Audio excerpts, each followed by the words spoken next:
ndakagadzwa nemafanzi mumastreet mwese zvikanzi imimi ndiri bossless mamuriko kucity sports ndikati ndandiriko zveshuwa zvikanzi iko mukomana kunzi squad police akangoonekwa achingoimba achiimba pata haana kuzooneka kuti chii chakaitika mukachikwanisa kutsanangurira here papo kuti zvakazopera sei kugomba uku bcause video iyi ndinayo zvangu ndakakuonai muchiimba muchidaiso nekudai nekudai wese muriko kucity sports uku chii chakaitika mugomba yeman big up Bossless Entertainment big up Grave Massive tichagarika unoziva kuti tichagarika hapana ina vana chitsotsi yeman big up Boss Bingo yenu there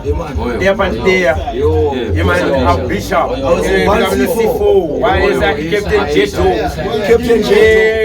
because nando tinayo futhi pedu baba alongside president sekwende yeman Patricia Spanzenza because tinofana kuramba tisenza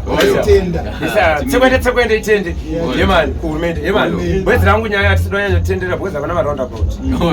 kuti tingade kuchitinga wezi tendera mngona bwezi rangu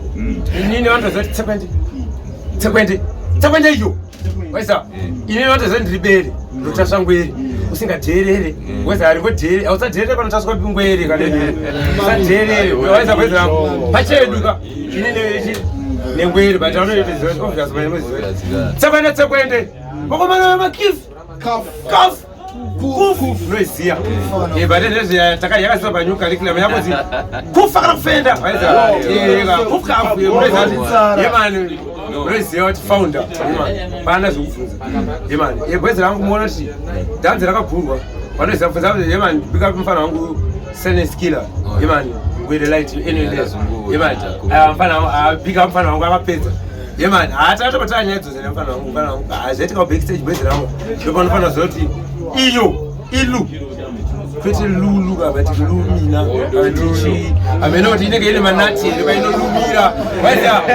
sekwende iyo baba aiwa vakafanira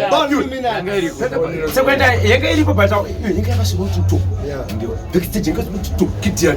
sekwende iyo aisi Gideon yekuti pamwe unogona kuiona iri London Gideon iwe jobo warisina na fombo kababa ngiraiswa ipapo sekwende iyo ikati Israel bhuku vaitozviziya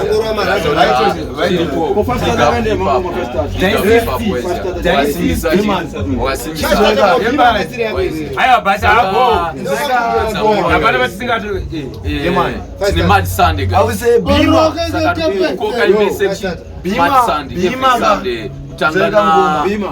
bhima takatoisa muchitima vamwe vaida toti dzima but aiwa takazoti aiwaka chitererai vana eji